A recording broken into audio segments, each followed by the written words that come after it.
Olá, você que nos acompanha. Seja bem-vindo e bem-vinda ao Olhar Crítico, um programa de extensão e pesquisa sobre jornalismo e cultura na vida social, feito pelo Centro de Crítica da Mídia e a pós-graduação em Comunicação Social da PUC Minas.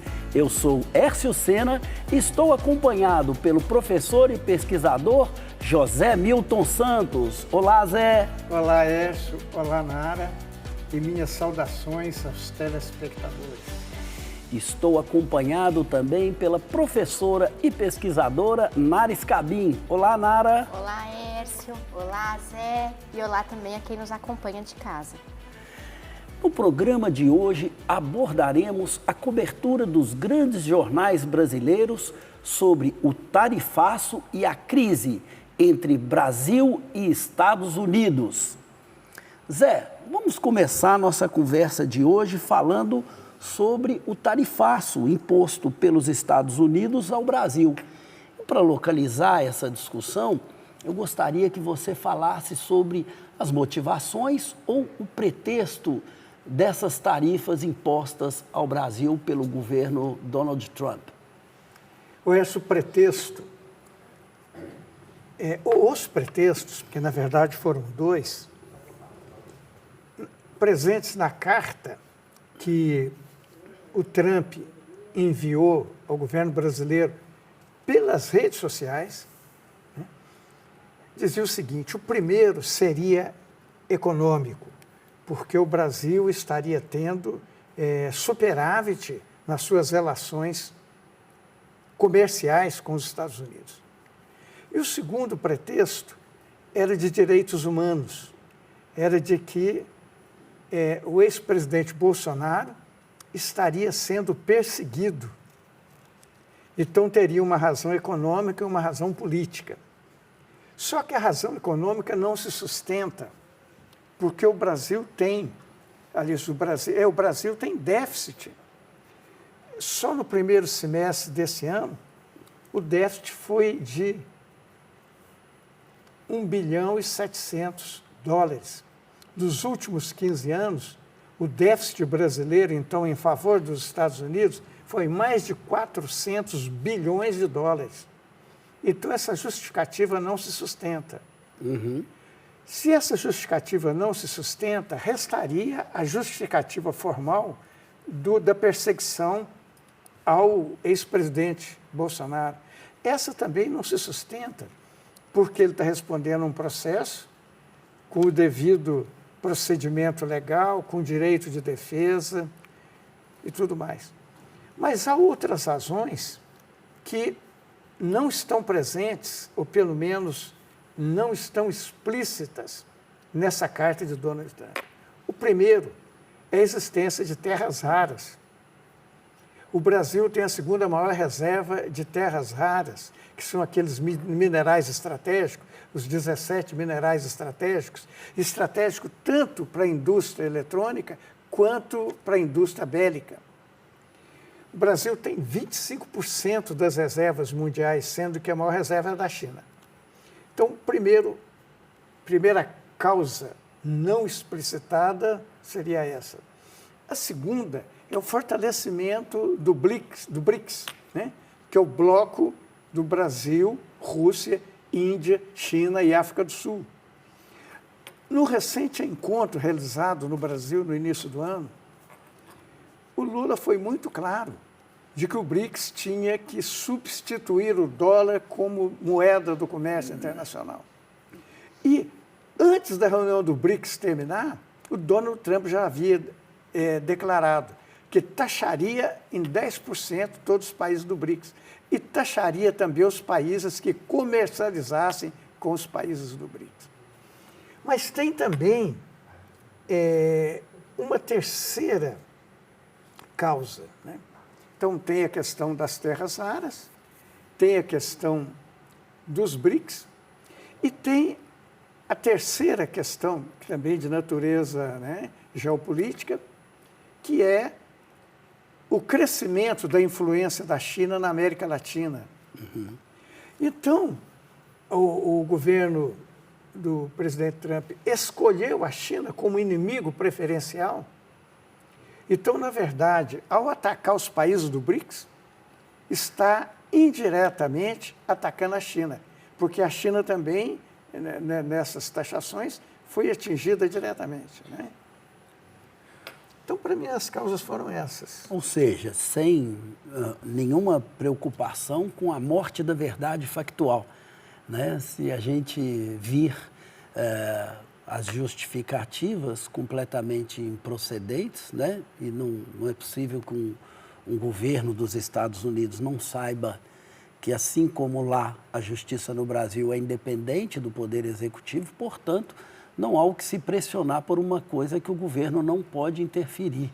Como é que você vê isso, Nara? Eu concordo, Hércio. Eu acho importante a gente diferenciar, e acho que esse caso ele é, para nós brasileiros, até bastante sintomático, didático disso, né? Então, diferenciar o que é a desculpa dada pelo governo Trump e as verdadeiras causas, né, dessa intervenção, das tarifas aplicadas contra o Brasil, como o Zé falou, né? Eu acho que é bastante didático, né? Essa situação toda é bastante didática para a gente entender outras situações em que os Estados Unidos intervêm na política interna, na soberania de diferentes países, alegando que estão preocupados com a democracia naquele país, que estão preocupados com os direitos humanos, com a liberdade de expressão. A gente vê isso na Venezuela, né, na América Latina. Então, eu acho importante a gente, a partir dessa situação, entender que esse é um modus operandi do imperialismo estadunidense, né? Embora, de fato, haja uma explicitação muito grande dessas formas de atuação, né, do imperialismo no atual contexto do tarifaço, mas não é que são exatamente formas novas de atuação, é que elas estão mais escancaradas, né, agora. Bom, nós temos agora a pergunta de um estudante do terceiro período do curso de jornalismo, o Ítalo Damasceno. Ele vai fazer uma pergunta para o Zé. Professor José Milton, o tarifaço é apresentado como uma questão comercial, mas o senhor diria que, na prática, ele revela mais sobre a fragilidade da economia brasileira ou sobre a dependência política do país em relação às grandes potências?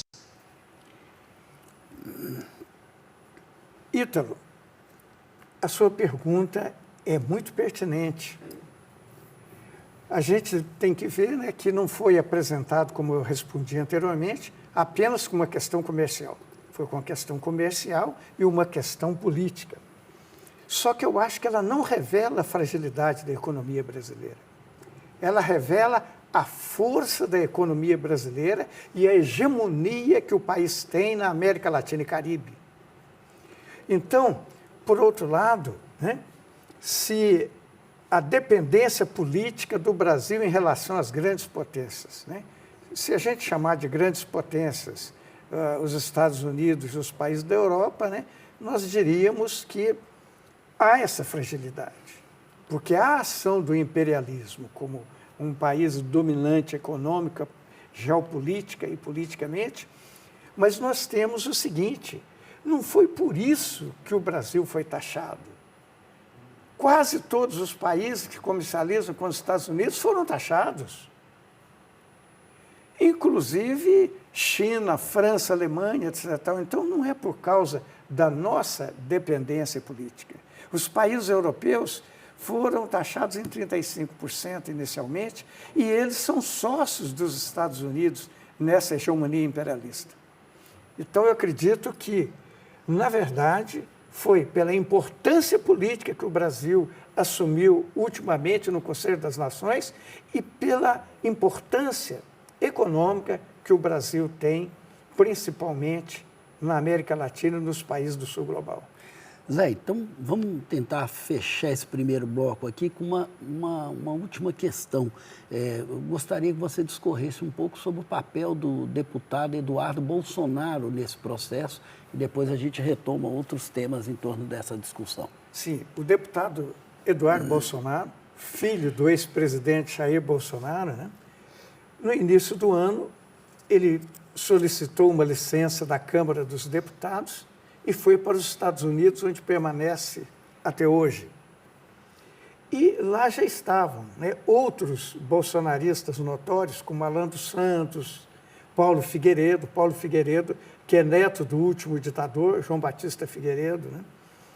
Então, principalmente esses dois últimos, Paulo Figueiredo e Eduardo Figueiredo, tiveram um papel importante, se não no sentido de influir nas decisões do governo estadunidense, mas de servirem de pretexto para que essas medidas fossem tomadas.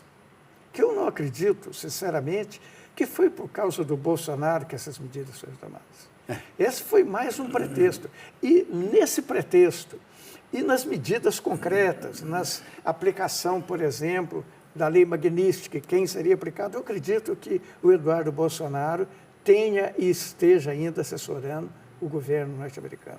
A gente segue daqui a pouco com esse debate. Vamos para o intervalo e já voltaremos para o nosso segundo bloco.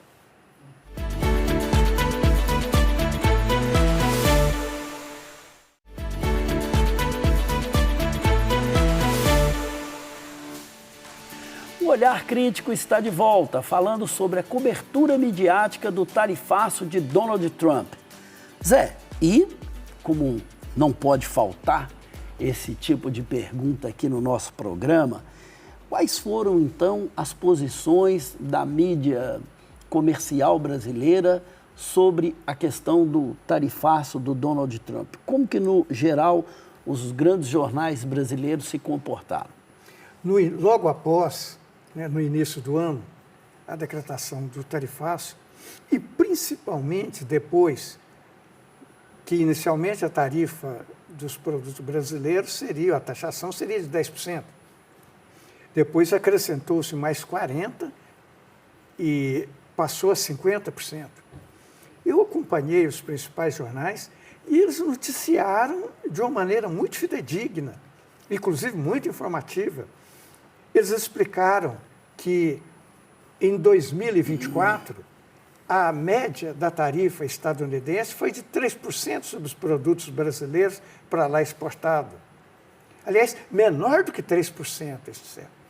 E nós vemos também que, principalmente, o Globo, a Folha e o Estadão, eles fizeram uma crítica, e continuaram, mas fizeram, pelo menos por algum tempo, fizeram uma crítica forte ao bolsonarismo, ao papel do Eduardo Bolsonaro nesse processo de taxação. Eles defenderam as medidas do Supremo Tribunal Federal, contestando, né, a tese da correspondência do presidente estadunidense de que o Brasil estaria praticando uma ofensa aos direitos humanos ao processar, segundo eles, perseguir o ex-presidente Jair Bolsonaro. Mas isso durou pouco tempo. Isso durou no máximo uma semana. Logo depois, nós vemos uma mudança de posição. A responsabilização do governo Lula pelo tarifaço. A crítica ao Supremo Tribunal Federal e principalmente ao ministro Alexandre de Moraes. E nós vemos assim que essa mudança parece que foi orquestrada, porque os três principais jornais passaram a agir nessa direção. Ontem, Zé, inclusive, dentro disso que você está falando, parece que teve um artigo do Merval Pereira, pegando os dados de uma pesquisa em que se aponta, né, parece que foi da Quest, que se aponta a aprovação da população brasileira em relação às decisões do Alexandre de Moraes, e ele responsabiliza, de uma certa forma, o Supremo também por aquilo que ele chama de polarização do quadro político brasileiro. A gente pode entender também isso aí como uma sinalização dessa posição que essa dessa mudança de posição, mudança? Né, de uma posição de defesa do Supremo e de suas medidas, para depois essa crítica. Né? Uhum. Nós vemos também, né, que, principalmente, vamos pegar aqui o Estadão. O Estadão argumentou, num editorial, que o Brasil deveria negociar mais com os Estados Unidos, que foi decorrente de uma política errada do Brasil, no sentido de se fortalecer, de ampliar o seu comércio com os países do BRICS, aí começa também um ataque aos BRICS, que provocou o tarifaço. E o Estadão defende o quê? Que o Brasil se abra mais ao comércio internacional. Ou seja, que facilite a entrada dos produtos estrangeiros aqui. A posição dos jornais e TVs independentes foi praticamente, também factualmente informou muito bem, mas durante o tempo todo defendendo, né, as medidas do Supremo e as medidas do governo brasileiro para tentar, né, de certa forma, se contrapor ao prejuízo que o tarifaço trará à economia brasileira, ao nível de emprego, etc, etc. O Leonardo Atuff, diretor do 247, chegou a afirmar, né, quando saíram os primeiros editoriais, ele falou, esses editoriais eu assinaria embaixo. Uhum. Mas depois ele teve que realistamente perceber que a grande mídia voltou a ser a velha mídia. Na realidade, Nara, o que a gente observa é o seguinte, embora os reais motivos do tarifaço não tenham a ver com a questão dos interesses da família Bolsonaro, mas isso tem acionado muito o debate público brasileiro. E na medida em que, inclusive, o próprio Eduardo reivindica essa condição de interlocutor privilegiado do governo Trump, é evidente que tem alguma penetração, tem alguma participação, mas o debate político de uma forma clara, inclusive com essas nuances de mudança de posição dos grandes jornais brasileiros, ele fica prejudicado no entendimento da população. Qual a visão que você tem disso? Eu acho que concordo com você, Hércio, há um prejuízo da compreensão mais aprofundada, mais contextualizada, né, da situação geopolítica, econômica implicada no tarifaço, há uma simplificação dessa questão e há uma apropriação pelo discurso ou por um certo discurso, né, como o Zé apontou muito bem, que circula nos grandes veículos da imprensa comercial, da imprensa hegemônica, Folha, o Globo, Estadão, que é um discurso que repercute, que ecoa também em outras pautas, né, do debate político, e nessa em particular, que é o discurso de que o Brasil precisa de uma conciliação, precisa de uma pacificação, precisa de uma terceira via que seria capaz de fazer isso. Então, quer dizer, o Bolsonaro está aí atrapalhando a relação com os Estados Unidos, né? Há a crítica, como o Zé apontou muito bem inicialmente, a atuação do Eduardo Bolsonaro, né? A tentativa de intervir e prejudicar a economia brasileira, mas há também essa crítica, esse ataque, na verdade, ao governo brasileiro e a negociação e as medidas que têm sido adotadas. Então, é como se dissesse, olha, nem o Lula, nem o Bolsonaro estão dando conta, a gente precisa de uma outra opção, de uma pacificação, de uma conciliação, o país polarizado, essa expressão tão mal usada, né, de maneira tão desinformativa, não é capaz de enfrentar essa crise instaurada com os Estados Unidos, e aí vem a aposta em lideranças, né, que essa grande imprensa comercial tem defendido como uma alternativa para o Brasil, como, por exemplo, o Tarcísio de Freitas, né, que, na verdade, a gente sabe muito bem que de alternativa e de diferente em relação ao bolsonarismo não tem nada, né, mas ele é, de alguma maneira, embalado pela grande imprensa comercial como essa via capaz de supostamente pacificar, né. Então, a gente vê uma apropriação desse debate sobre o tarifaço para referendar um discurso que já está aí há algum bom tempo, né, na imprensa comercial, nos grandes veículos da imprensa comercial circulando. Zé, para a gente caminhar aí, fechar essa primeira parte aqui da nossa discussão, eu queria que você também falasse um pouco sobre a posição dessas medidas, né, e como que isso repercute no judiciário brasileiro, principalmente na aplicação da lei Magnitsky, né? Que é uma forma, né, de constranger, de intimidar e de tentar interferir uma interferência externa num processo que é genuinamente brasileiro, das leis brasileiras e das questões políticas internas do nosso país.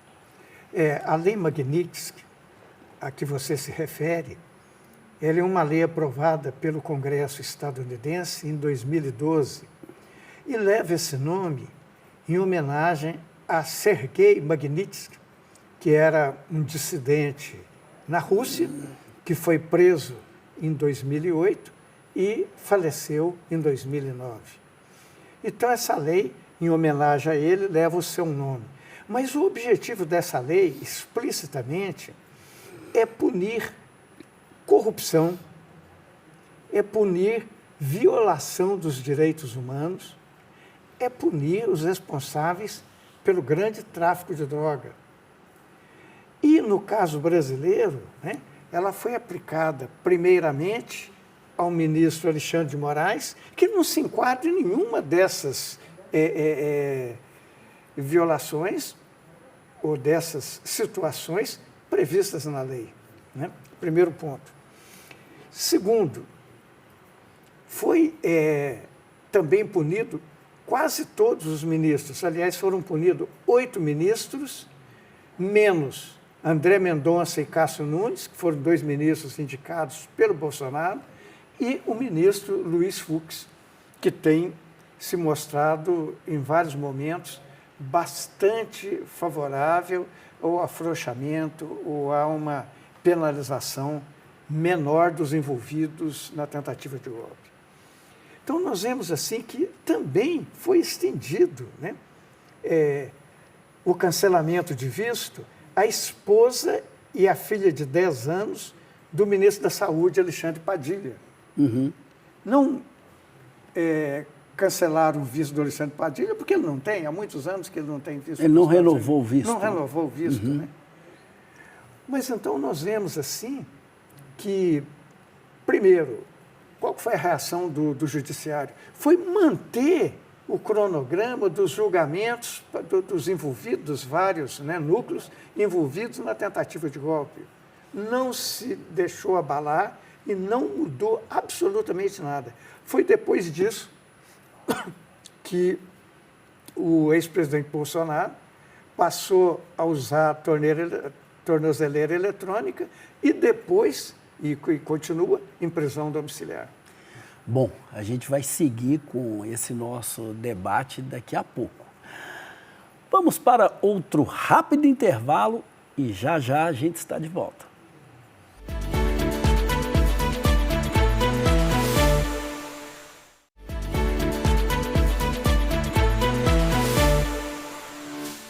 O Olhar Crítico já está de volta, agora adentrando na cobertura internacional sobre o tarifaço.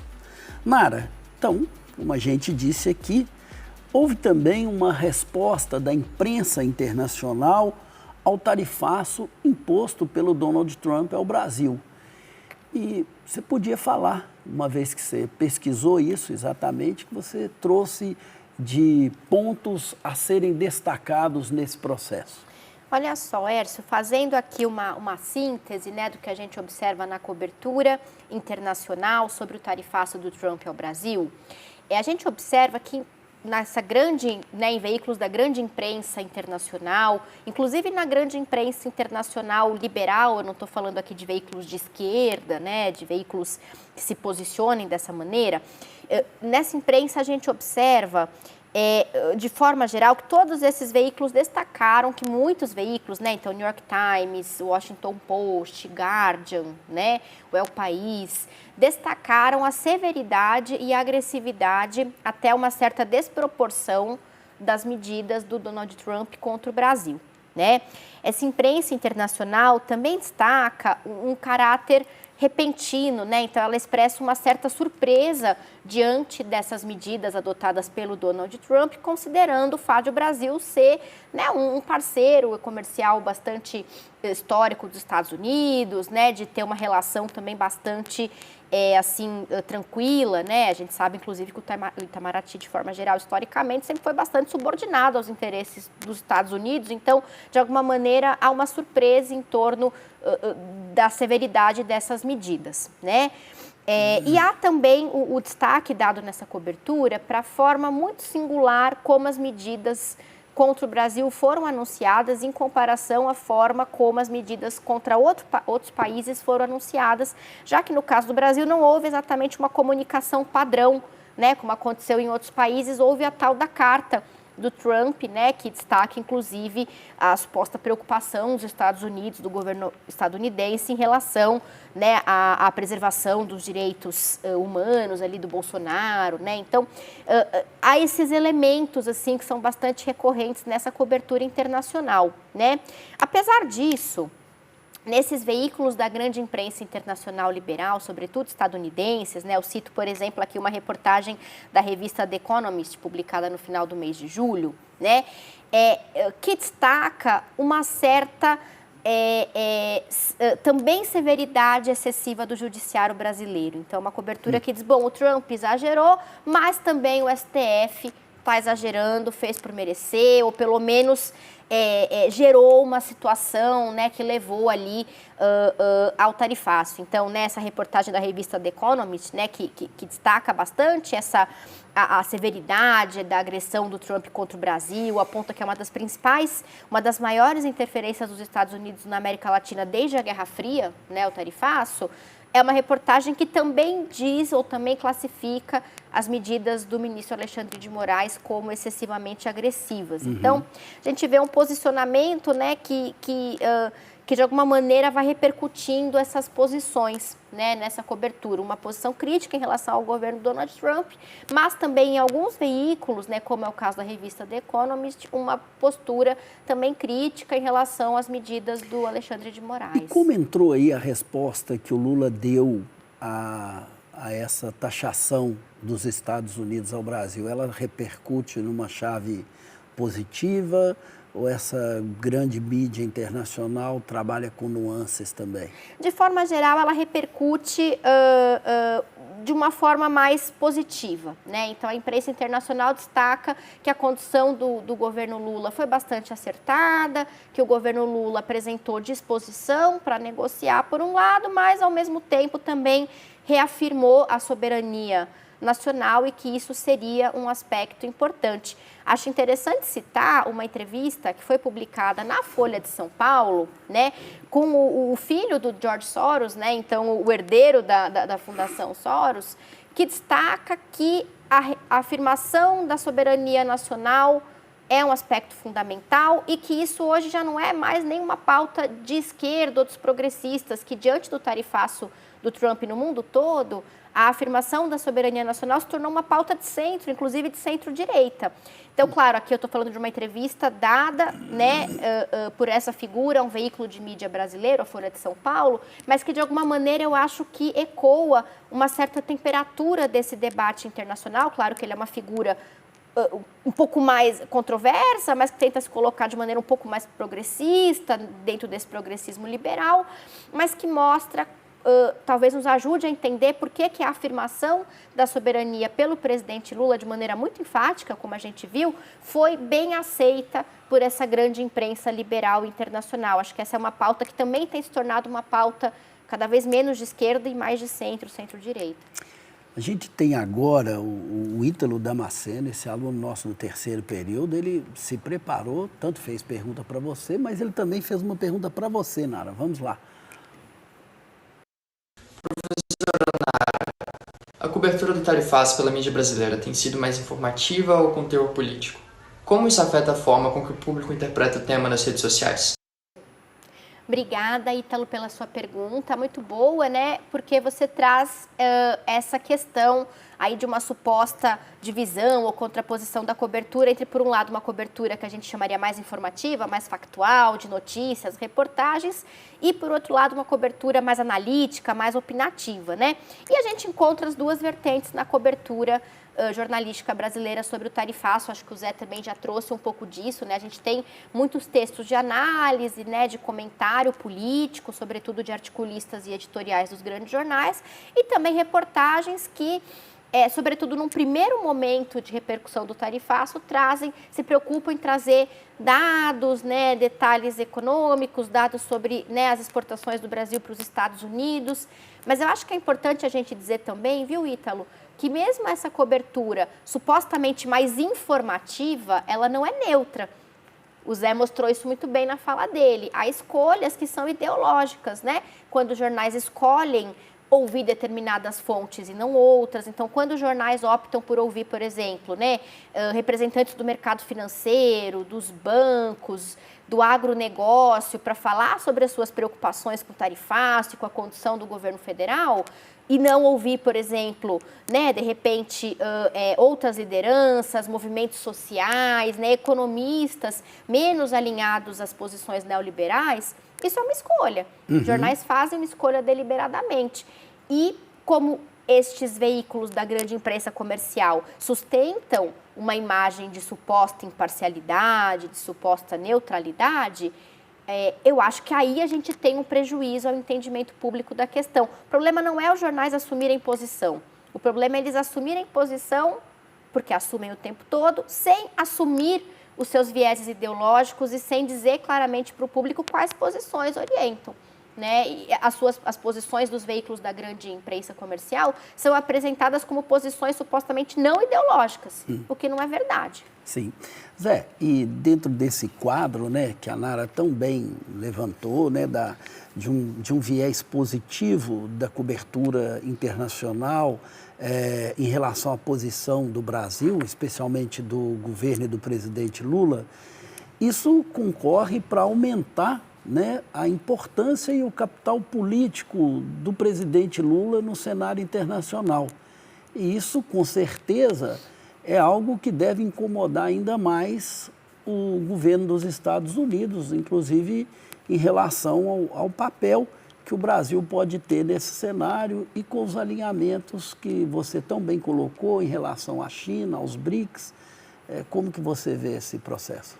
Uércio, realmente a repercussão, como a Nara já falou anteriormente, a repercussão na grande imprensa internacional, principalmente o Washington Post, o New York Times, Le Monde, El País, tem sido bastante crítica às posições do governo Trump e tem sido bastante elogiosas a posição firme do governo brasileiro e as medidas que o governo brasileiro tem tomado. Portanto, a grande imprensa internacional tem sido muito mais assertiva e isenta nas suas análises que a imprensa brasileira, que se coloca muito mais submissa aos interesses do imperialismo. Sim, nós vamos então voltar com esse debate daqui a pouco, porque a gente vai para outro intervalo. Vamos para um rápido intervalo e já voltamos para o nosso último bloco.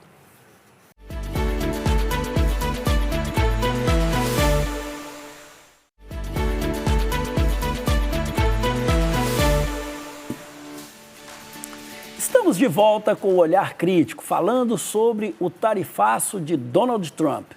Nara, nessa cobertura internacional, a sua pesquisa, você tratou também de uma comparação entre a resposta que foi dada pelo Brasil e a resposta dada por outros países, né? Como que se deu esse nível de comparação e como que foi a apreciação que essa mídia internacional trouxe para essas questões? A comparação entre as abordagens eu localizei mais na cobertura da imprensa comercial brasileira, né? Então eu localizei principalmente essa comparação, olha como é que o Brasil está fazendo, como é que outros países fizeram, né? Principalmente em alguns segmentos da grande imprensa comercial brasileira. A revista Veja, por exemplo, insistiu bastante nessa questão da comparação, né? E também em alguns segmentos da grande imprensa brasileira, que a gente pode dizer que são abertamente extrema-direita ou bolsonaristas, embora, né, sejam até veículos tradicionais, como é o caso, por exemplo, da Gazeta do Povo, né, que é um veículo bastante antigo da imprensa brasileira, mas que desde 2018, principalmente, ele tem se tornado um porta-voz aí dos interesses da extrema-direita, do bolsonarismo. Então, nesses veículos, o que a gente observa? O acionamento dessa comparação, da condução da crise, das respostas ao tarifaço pelo governo brasileiro, com a forma como outros países que foram taxados, né, responderam a essas tarifas, para fazer uma apreciação valorativa negativa da forma como o governo brasileiro respondeu. Então, comparam para dizer o Brasil foi pior. Né? Então, a gente observa essa comparação se dando tanto na chave de do enquadramento das ações do Brasil na chave de uma suposta ineficiência. Então, o Brasil não está sabendo negociar, está sendo ineficiente. Né? A revista Veja, por exemplo, no dia 27 de julho, publicou uma reportagem nesse sentido, né, que tinha como título: Enquanto países alcançam acordos com Trump, o Brasil segue no escuro. Então, a ideia de uma suposta paralisia ali do governo brasileiro. Bom, realmente no final de julho, a gente ainda tinha, né, ainda era um pouco recente ali o anúncio das tarifas, nem tinham entrado em vigor e o governo brasileiro estava estudando como responder. Mas isso era enquadrado como o Brasil não está agindo de maneira eficiente. Né? O jornal Gazeta do Povo, que eu citei, por exemplo, publicou um artigo, né, de opinião de uma autora chamada Rose Amantea, que é uma articulista do jornal, com o título de Brasil foi o pior negociador no tarifaço de Trump. Né? Bem clara essa posição. Por outro lado, a gente tem também um enquadramento, esse é bastante interessante, que faz essa comparação com outros países, né, para dizer que o Brasil está tendo um desempenho aquém nas negociações, não simplesmente por ser ineficiente, mas porque o governo Lula estaria adotando posições muito ideológicas, muito políticas, né? Leia-se a afirmação da soberania nacional como uma posição supostamente muito ideológica ou muito política, né, ou muito militante ali da parte do governo brasileiro. E esse é um enquadramento interessante, porque algumas dessas matérias, tem uma da Veja, por exemplo, do dia 26 de julho, elas colocam o Lula nesse lugar de uma figura que estaria tendo uma posição muito ideológica, muito, portanto, comprometida na condução da crise com os Estados Unidos, em contraponto à figura do Geraldo Alckmin, o vice-presidente, que é apontado como um negociador mais neutro, mais isento, né? Então, essa matéria chega a dizer, por exemplo, né, ela tem como título negociador. Alckmin faz contraponto a Lula e ganha protagonismo com tarifaço. E aí a reportagem diz assim: o presidente Lula aproveitou um evento no Vale do Jequitinhonha, em Minas Gerais, no dia 24 de julho, para inflamar a militância, atacar seu antecessor e provocar o presidente dos Estados Unidos. Aí a matéria segue num trecho mais adiante. Horas depois, foi a vez de Geraldo Alckmin, alçado a negociador para tentar reverter a tarifa de 50% imposta pelos Estados Unidos, se pronunciar. E aí diz assim, que o vice-presidente reuniu alguns jornalistas para defender que as tratativas não sejam contaminadas por questões políticas ou ideológicas. Então, o Alckmin também incorpora esse discurso, né, de um contraponto, né, incorpora esse contraponto no seu próprio discurso. É um contraponto que a cobertura da imprensa comercial faz também, né, nas pautas de política econômica, quando contrapõe o Lula ao Haddad.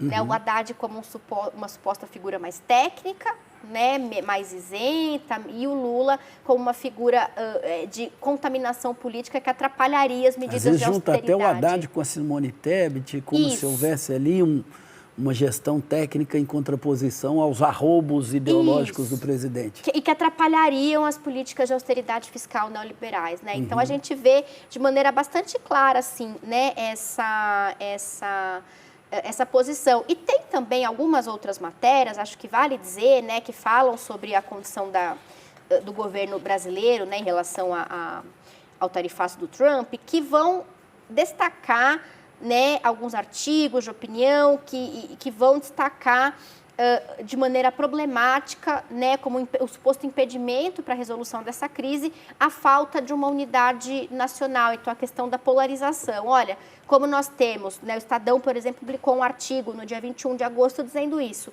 Como nós temos, né, um terço do eleitorado que é apoiador do Trump e do Bolsonaro, a gente não vai chegar a uma resolução se a gente não tirar o Lula dali. Que, no fundo, talvez seja o que o governo dos Estados Unidos quer, né?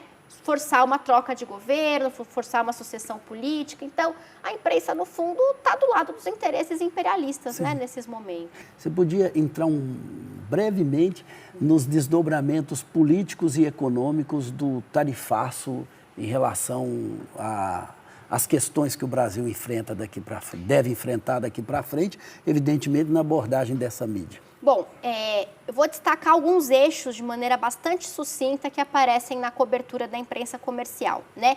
Em relação aos desdobramentos políticos, eu vejo 2 eixos principais ali, né? Um que é a divulgação de resultados de pesquisa que indicam o aumento da popularidade do governo Lula, né? Que tem a ver, que decorre em grande parte da resposta, né, do governo Lula ao tarifaço.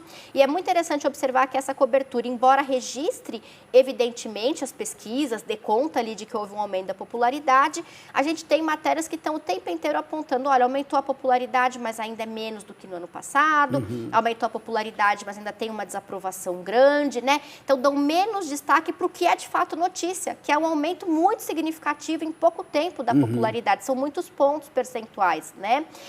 Inclusive, tem uma matéria do Estadão, por exemplo, que fala lá, né, fala do resultado da pesquisa Quest, né, e destaca lá na manchete, a aprovação de Lula cresce e vai a 46%, algo a princípio positivo, mas acrescenta, puxada por idosos, Nordeste e Bolsa Família, quer dizer, esses lugares que são tradicionalmente apontados como já apoiadores do Lula, né? E a gente tem também a repercussão política das medidas econômicas, né, já entrando um pouquinho no debate econômico, anunciadas pelo governo Lula para enfrentar o tarifaço, especialmente por meio da medida provisória Brasil Soberano, né, que visa oferecer aí, né, ações de resgate econômico dos setores mais impactados pelo tarifaço. E é interessante porque essa cobertura também vai destacar principalmente 2 eixos aí, né? Por um lado, é uma cobertura que coloca em xeque a viabilidade econômica dessas medidas diante do arcabouço fiscal. Então, como que vai socorrer os setores impactados e manter as metas fiscais? E, por outro lado, é uma cobertura que também vai destacar os possíveis impactos que a tramitação da medida provisória vai enfrentar no Congresso Nacional, repercutindo o discurso de que o governo Lula tem problemas de articulação, né, no Congresso. E é muito interessante, só para fechar, dizer também que a gente encontra muito pouco espaço nessa cobertura para possíveis efeitos positivos do tarifaço, como, por exemplo, a redução do preço dos alimentos que a gente já está vivendo no Brasil. Isso vai ser muito pouco destacado na cobertura da imprensa comercial e, quando aparece sem ser contextualizado, quer dizer, isso aparece como sem articular como, no fundo, uma consequência do tarifaço. Bom, então vamos fechar aqui essa nossa discussão sobre o tarifaço com uma reportagem dos alunos do 3º período de jornalismo. Nós fomos às ruas acompanhar o que a população de BH está pensando sobre o tarifaço. O resultado você confere agora nessa reportagem. Como você acha que é a reação da população belo-horizontina sobre o tarifaço? Ei, eu tô aqui na rua, tá ligado? Todos os dias. Então, eu tô acompanhando, tá ligado? Tá acontecendo. Eu não tô aceitando bem, mano. Porque, tipo, todo dia tá rolando protesto aqui na sede. Até final de semana agora fizeram um protesto aí bacana, até fizeram uma estátua do Trump. E acabaram colocando fogo nela, tá ligado? Primor macio, que mostra mesmo que o povo tá revoltado, mano. Acho que, pô, mas quem que não vai ficar, né, mano? A gente manda as coisas pra outro país, eles ainda cobram mais caro ainda. Qual imagem você acha que o Trump quer passar aplicando esse tarifaço no Brasil? Eu acho que é uma questão de ego, né? O poder sobe a cabeça e o cara é um mimado, né? Um otário, um camarão assado. Então, assim, eu acho que a ideia dele é de mostrar que é poder, que essa disputa de interesses também. Então, ele quer se sentir o cara, o bambambam, vou taxar mesmo e quero ver que vocês vão arrumar. Como você acha que o tarifaço vai afetar a economia brasileira? Então, eu acho que a economia brasileira foi muito ameaçada, né, quando a gente teve ali o tarifaço por completo. Depois que o Trump deu uma regada, caiu um pouco, eu acho que não afeta tanta gente mais, porque a gente teve mais de 600 dívidas que foram descartados, né? Assim, a economia deles também é muito dependente do que a gente produz aqui no Brasil. Principalmente falando da parte de minério, carne e suco de laranja. Eu acho que é bem importante para o Brasil. Afeta a gente da maneira como está agora, sim, produtos não básicos, talvez não são essenciais, produtos que a gente traz da Argentina e leva para lá. Mas diretamente afeta hoje muito pouco. Nossa palavra final sobre a reportagem dos nossos alunos. Parabéns, né, aí aos alunos que fizeram essa matéria. Muito bacana ver essas percepções, né, populares ali sobre o tarifaço. E a gente percebe que a pauta, a questão da soberania ecoa, né? Que teve muito forte nas redes sociais, o debate sobre a soberania, né? Os brasileiros se movimentaram nas redes. Isso está também nessas falas que foram registradas aí na reportagem. Zé? Eu gostei muito dessa reportagem e o que eu pude perceber é que os entrevistados responderam com muita firmeza e com muito conhecimento de causa. Isso é bastante positivo. Bom, nós vamos seguir com esse debate mais para frente. Eu acho que é uma questão que vai nos mobilizar aí no decorrer do ano e talvez até no ano que vem. Mas agora a gente vai para aquele momento importante do nosso programa, que é o momento da dica cultural.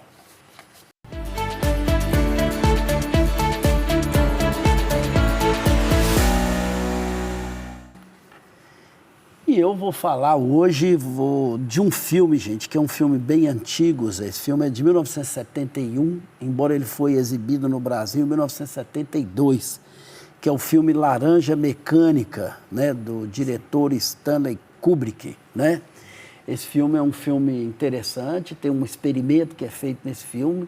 Ele é discutido muito em torno do que a questão do behaviorismo, da questão comportamental, os limites éticos dela, né? Como que ele deve ser pensado. E foi um filme assim, importante para uma geração, né? Estava se montando ali, né? O nosso curso de comunicação também, não sei se você viu esse filme na época, mas enfim, fica aí a minha indicação. Ele está disponível no HBO, na Amazon Prime, no Google Play Filmes, na Apple e no YouTube, sendo que nos 3 últimos, né? Não precisa de ter assinatura, basta você pagar para ver o filme, está aí em torno de R$ 7,50 a R$ 11,00, você pode ver esse filme nessas plataformas, né? Nara, o que você trouxe? Eu trouxe um livro que tem como título A Linguagem do Império, Léxico da Ideologia Estadunidense, né, publicado no Brasil pela Boitempo Editorial, em 2010, de um autor chamado Domenico Lossurdo, que é um filósofo, ensaísta, um pensador marxista italiano, que se dedicou, já é falecido, né, faleceu recentemente, 2018, se não me falha a memória, né, que se dedicou ao longo da sua obra a fazer uma revisão crítica da história e do pensamento liberal. Então, esse é um livro muito interessante, aqui continuando o nosso debate sobre o imperialismo estadunidense, um livro muito assim didático para a gente entender como o imperialismo se sustenta a partir de um certo vocabulário, de uma certa retórica que vai, né, usar a ideia do terrorismo, do combate às drogas, né, tudo isso que a gente falou, né, como armas para que os Estados Unidos consigam exercer o seu domínio global de maneira muito violenta. Então, acho que é um livro fundamental para a gente entender o que está acontecendo hoje no mundo. Muito obrigado, Nara. Zé, sua dica de hoje? A minha dica de hoje é um livro clássico, escrito há 2.500 anos pelo general chinês Sun Tzu. Esse livro tem uma importância histórica, principalmente a partir do final do século XVIII, quando ele foi publicado pela primeira vez em francês. Ele influenciou o pensamento militar do Extremo Oriente, do Ocidente, técnicas de negócio, relações internacionais, esportes. No caso do esporte, por exemplo, nós temos que o técnico brasileiro Luiz Felipe Scolari, durante a campanha vitoriosa da Copa de 2002, ele colocava partes do livro toda noite debaixo da porta dos jogadores para que eles lessem antes de sair para o jogo ou sair para o treino. Esse livro teve uma grande influência, foi muito assimilado e muito absorvido pelos generais na Segunda Guerra Mundial, pelo Mao Tse-tung na Grande Marcha de 1949, pelo general Giap na vitória contra os Estados Unidos na Guerra do Vietnã. Ele tem até uma versão em quadrinhos, muito excelente indicação. Bom, então nós vamos encerrando o nosso programa por aqui. Quero te agradecer muito, Zé, pela sua presença mais uma vez, sua participação.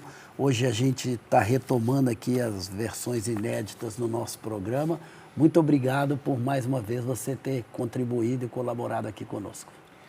Eu é que agradeço essa sua presença, a presença da Nara na nossa banca, e agradeço especialmente aos nossos telespectadores. Nara, também reitero meus agradecimentos a você, né, a sua dedicação, sua pesquisa, né, e a sua participação conosco aqui em mais um Olhar Crítico. Eu que agradeço, Hércio, agradeço também ao Zé. Sempre um prazer, um aprendizado muito grande dividir aqui a bancada com vocês. E agradeço também aos nossos telespectadores que têm nos acompanhado sempre. E assim terminamos aqui o nosso programa. E lembramos a você que ele está disponível também no YouTube e nas plataformas Spotify e Deezer. Nos acompanhe por lá também. Um grande abraço para você e até a próxima semana.